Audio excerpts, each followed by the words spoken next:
توی کمپ بوده تقریبا. ان شاء الله که ببینیم.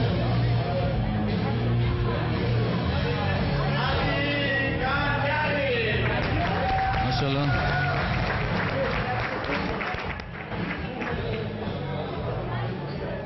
اسم فامیلیشون من یک لحظه میام خدمتتون. آقا رضا الان میرم دوباره برمیگردم.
اوکی من دوباره سلام میکنم. ببخشید که این همه میریم میایم.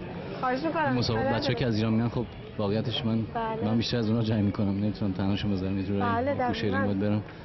پرچممونم که قشنگ معلومه. بله روی شورت البته درست. پرچم سرخ و سفید و اسم فامیلیش نتیجه خوبی بگیره علی. بعد من بعد از راند اول قبل از انتهای راند اول باید شما رو ترک کنم دوباره کوتاه یک سری توضیحات فنی باش بهش بدم از طریق کوچش. الان میخواد برید؟ الان نه، بعد از راند اولی مدار ببینم که چی هست. اون داور داره به اصطلاح توضیح میده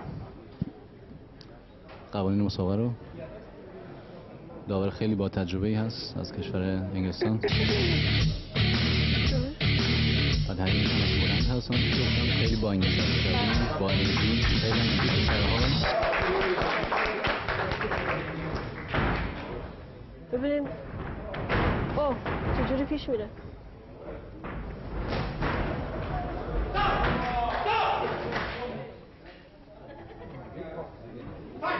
اوکی تذکر کوتاهی بود. ماشاءالله خیلی تمیز با طمأنینه کار کرده تا حالا. عالی بود. عالی بود. alright نکداون شد. خیلی عالی برای علی همون راند اول. تعریفش یه مقدار با عجله شروع کرده نمیدونم چرا. واسه اینکه دوست داشت سریع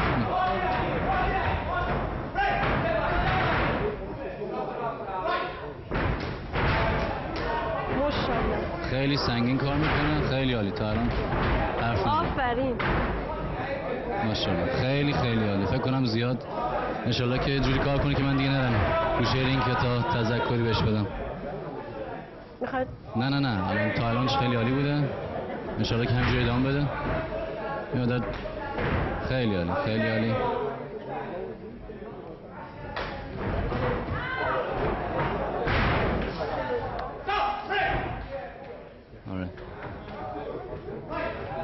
مسابقه جالبی هست الان.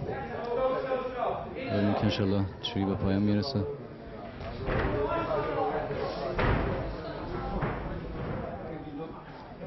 چون طبق قوانین کیوان هست پایتر نمیتونن مدت زیادی تو کلینچ بمونن تو در گردنگیری.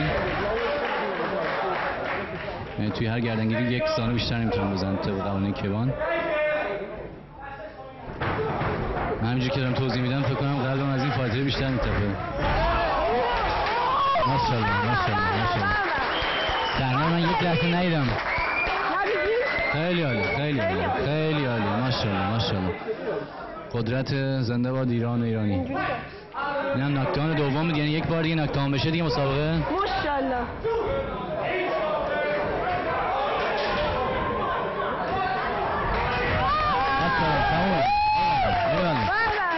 من یه مقدار دیگه آخرین ناکداون بود دیگه. توی یک راند 3 بار پشت سرم ناکداون بشه یعنی انتهای یعنی ناک اوت در است. نخیر ناک اوت شد دیگه. تمام شد. اجازه بدید. ماشاءالله ای والله. تشکر میکنم از بچه‌های تلویزیونم که خیلی زحمت کشیدن که بتونیم ما این صحنه‌های خیلی زیبا رو قشنگ بود، خیلی عالی بود. بله آفرین. آفرین. ماشاءالله. اوکی، مسابقه خیلی قشنگی بود، واقعا عالی بود. این زحمت‌ها کشیدیم ما، این علی آقا رو آوردیم آلمان، مثل اینکه بی‌ثمر نبود. واقعا خدا رو شکر. ان شاءالله که تو مسابقه بعدی هم بتونیم ببینیمش توی همینجا. من میگم اگر موافق باشید آقای خنجری رو یک مسابقه همین دیرکت قبل از اینکه خستگیش چی میگن عرقش خوش بشه بعد از اعلام نتیجه بله. یک مسابقه صدا کنیم که بیاد اینجا یه باهاش صحبت بکنیم. نتیجه رسمی مسابقه. خیلی جالب بود. بله. از ایران برنده مسابقه علی خنجری. ماشاءالله.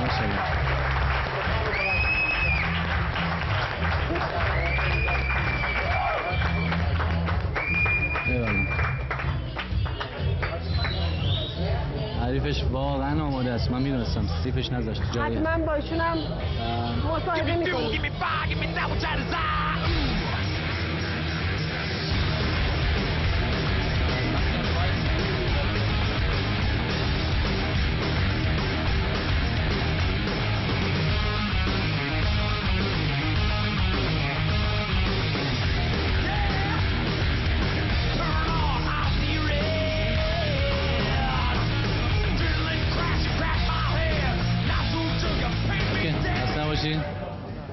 در خدمت آقای علی خنجری. بله هستیم. آفرین، ماشاءالله. تبریک میگم، افتخارشون. آفرین. ماشاءالله. من میکروفون دست نمیتونم بزنم دیگه. بدم بحثو میگم. اوکی. خسته نباشید دوباره. خوبی؟ ما بهتریم ها. اوکی، تری بود. خوب خوش اومد. حرف میزن کفه دست گرد تو در گردن هم زد. ولی خب حریف از کرد، من گفتم توی بینندگان تلویزیون گفتم که توی تایلند تمرین کرده 3 ماه ولی تجربه زیاد نداره، ولی خیلی با انرژی و با انگیزه بود، معلوم بود. ولی ماشاءالله تجربه شما اونقدر بالاتر بود دیگه، کنترلش کردی قشنگ. من بهشون گفتم که بعد از راند اول بیام شما رو یه راهنمایی کنم، لازم شه باید بچه اینا رو تک کنم، بیننده ها رو بیام تو شما. دیدم دیگه نخیر، مثلا که نیاز به این حرفا نیست. حالا یه مقدار بگو از مسابقه احساست برنده شدی. والا چند وقت خوب بازی نداشتم، بعد از 2006 تا حالا اولین بازی حرفه‌ای بود و خورده همچه استرس داشتم که این بازی چی میشه. الحمدلله خیر گذشت. خدا رو شکر. تشکر از شما و بچه‌های دیگه، همه کمک کردن. به هر حال نتیجه این شد، نتیجه همکاری همش. درسته. من گفتم حالا بچه‌ها، حالا حیف که بچه‌های دیگه نتونستن بیان. ما 2 تا بوکسور داشتیم از ایران، توی بوکس حرفه‌ای قرار بود بله مسابقه بدن، با 3 تا مجموعاً فایتر داشتیم، متاسفانه نتونستن بیان. یکیشون مشکل خود شخصی پیدا کرد، صدمه دیگه بود، نمیدونم چی دقیقاً. بله آقای حسین قرنلی. بعد آقای تارداور هم که متاسفانه پروازش از دست داده بود، نمیدونم دقیقاً. آره به خاطر تیکت نمیدونم یه مشکل پروازی براش پیش اومده بود. حالا حیف دیگه، حالا دفعه دیگه ان که با تیم کاملتر، حالا بیشتر از 1 نفر. حالا از خودت بیشتر بگو. مویتای کیف کردی الان؟ والا بعد نبود، خیلی نشد. این بهتر میشد بشه. از این بهتر میشد بازی کنم باز بهتر، ولی خب نتیجه خوب بود. نتیجه خیلی خوب بود. دوستم تایم بیشتری توی رینگ باشم. حالا نه قسمت نشد، ولی حالا انشالله که من حالا اینو به عنوان پروموتر میگم، حالا نه به عنوان مجری یا کامنتاتور. انشالله که دفعه دیگه این مقدار بیشتر رو خودت کار کنی، از اینم بیشتر، یعنی که برای تایتل‌های بالا، یعنی تایتل کنن یا اصلا عنوان مهمتر از این بیا. انشالله آلمان ما در خدمت باشیم، بعد روی همه ما و ایرانی‌ها هم سفید کنیم. شما که خیلی زحمت کشیدین واسه ما و همه ایرانی‌ها که اینجا بودن ما رو شرمنده کردن، حساب ما رو تشویق کردن. زیاد حرف میزنم، ایشون مجری در از بنده بیشتر کارشناس ورزشی. خواهش می‌کنم. ورزش صحبت مردونه است دیگه، حالا شرمنده دیگه. خواهش می‌کنم راحت باشید. من که کنار شما خیلی لذت می‌برم. خواهش می‌کنم. من دوست دارم خودت از خودت بگی، یه مقدار در از چند ثانیه 30 ثانیه بگو مثلا از کجا مویتای شروع کردی؟ چقدر از چه سالی شروع کردی و چند تا عنوان قهرمانی از قبل از این داری؟ کیک بوکس اول شروع کردم، اولین قهرمانی اروپا دادم سال 2002 با استاد ستار علیپور که خیلی برای من زحمت کشید. بعد اون دیگه رفتم تایلند و 2005 تایلند رو شروع کردم و اونجا محیط‌های شروع کردم و تمرین جدی حرفه‌ای و یهو وارد دنیای حرفه‌ای شدم از آمد و قهرمان آسیا شدم یه دوره محیط‌های. چند تا بازی دیگه انجام دادم و 2006 به سری مشکلات درسی داشتم و اینا. شما جایی که من میدونم، حالا خودت بهم تعریف کردی قبلا، توی ورزش فوق لیسانس تربیت بدنی هستی، درسته؟ استاد دانشگاه. این همه خشونت استاد دانشگاه یه ذره به هم نمیخوره. معمولا استاد دانشگاه یه مقدار ترتمیز و چه میدونم اهل خشونت نیستن شاید. البته خشونت نیست، من شوخی می‌کنم، یه مقدار ورزش، حالا ورزش چه میگن سنگینیه. فکریشو میبینم. میدونم درسته. من حالا یه لحظه شوخی کردم، حالا زیاد جدی نبود. شما از سال چند سال محیط کار می‌کنی کلا؟ 2005 با استاد چونگ تایلند شروع کردم تا الان دیگه. الان 6 سالی میشه دیگه دقیقاً. بعد انشالله تصمیم گرفتی دیگه تو حرفه‌ای دیگه دوباره شروع کنی؟ به قول معروف یه خورده زندگیمون هم هدفمندتر می‌کنم به این رسم قضیه. یه مدت گذاشتیم کنار شاگرد پروروندیم، دیدیم نه اینا ما رو به قول معروف تقریبا ارضا نمی‌کنه. اون بلایی که سر خود من اومده. و الان به این نتیجه رسیدم که هدفمند بودن با بدن اول باید خودتو بسازی تا بتونی یکی دیگر بسازی. حالا خدا رو شکر امروز من خودم لذت بردم، حالا با اینکه یک ران بود ولی واقعا قشنگ بود. حالا افتخاره یه ایرانی، چه خود آدم باشه چه هموطنش باشه، ایرانی هر جای ایران که باشه میره مسابقه میزنه، اسمش هر چی میخواد باشه، رنگش هر چی میخواد باشه، چه میدونم